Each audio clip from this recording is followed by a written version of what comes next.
Hello, everybody. I'm Dr. Bret Hendricks, and I'm the editor of the Family Digest. I was just getting ready to write my column, and I realized that I could actually record my column on Zoom. So that's what I'm doing.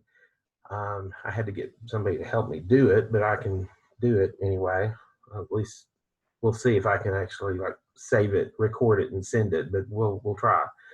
I was just writing that first of all, during this pandemic, we have certainly been, some of us have been displaced considerably, and some of us have not. Some of us have been at work the entire time. Some of you have been really socially isolated. Some of you have not.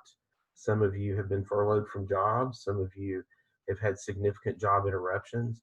And I just want to say that in the face of those things, our hearts go out to you, and that again, and I'll talk about this in a few minutes, but that your professional family at IAMFC is certainly wanting you to know that we all care, and that we are a professional group that does more than just talk about care. And so we're hoping that we can, in some small way, help you during this time and provide some information for you that might be timely and useful. So I have personally had to go kicking and screaming into the technology world. Certainly not my forte, and I have learned more about Zoom than I ever wanted to know. I've learned to speak language with computer and virtual platforms that I never even knew existed. I know now why schools have computer as a foreign language, because it is. um, I was thinking about that just for me personally. I don't know how you all feel, but for me personally, it has just been a struggle to keep up with things on a day-to-day basis. That remember the movie Raiders of the Lost Ark, and Harrison Ford's running down the corridor away from the boulder, which is about to just run him over. Um, I felt that way pretty frequently. And then with the start of school here at Texas Tech, we only have about 5% of our classes in the college that are face to face. The rest are virtual.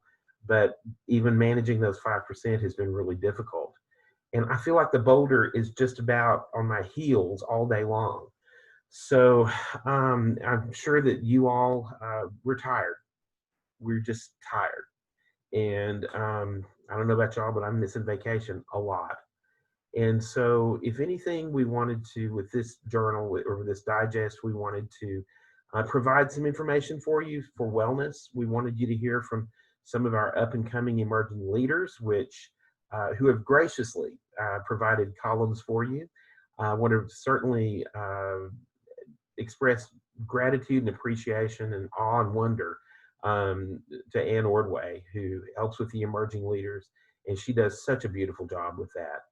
Also, always, I want to thank Rob Casares, who puts all of these things, these ideas together for the Family Digest in a coherent and cogent format, because he's the technology guy. He's the one that understands all this. I can come up with ideas, but I sure can't put it together. And so, thankfully, he is helping with that. What I would like to say is, please, in the midst of all that we're doing, looking out for avoidance of viral things and bacterial things and other things. Pay attention to your personal wellness. Pay attention to how you're taking care of yourself and how you're taking care of others around you. It is certainly shocking, the things that the pandemic has taken away from us in terms of fellowship, in terms of just the ability to shake hands and to hug and to look at somebody's face and really look into their eyes and say how much we appreciate them and how much we are thinking of them. So one reason I wanted to record this is that despite those things, I think we can learn, and we are learning, that we can speak through some of these virtual platforms in lieu of personal fellowship and just reach out and say that we care. So please know that you do have a professional family who cares about you. And again, our recommendation from the uh, editors of the Family Digest is to keep your personal wellness going. Don't just do the things that the government's telling you to do, do the things that are required by law. But at the same time, make sure that you're taking care of yourself, that you're exercising, that you're learning something new every day, that you're keeping up with your feelings. and that you're laughing, and that you're taking care of your spirituality, because those are the things that are going to see you through anything. And I think that we tell people that all the time, but we need to be told that ourselves.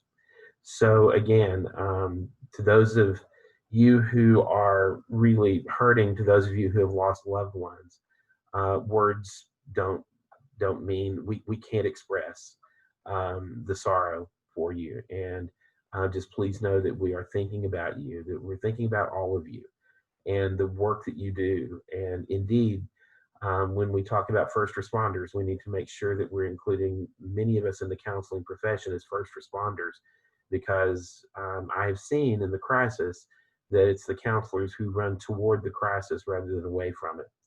So again, we want to urge you to take care of yourselves. We hope that we've provided a few things in this digest. I think it's wonderful to hear words of hope from our emerging leaders. I think it's wonderful that we have people who are young people and interested in media that maybe I don't know about, who provided us with some music. Tanner Hargrove did that, and I just appreciate that so much.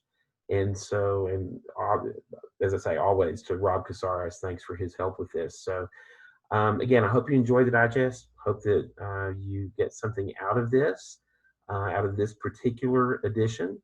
We'll have another one following up this one pretty soon. We want to get our fall edition out fairly soon, but we've just had some logistical issues with the pandemic. And so again, hope you enjoy it. And we are sending good wishes to all of you.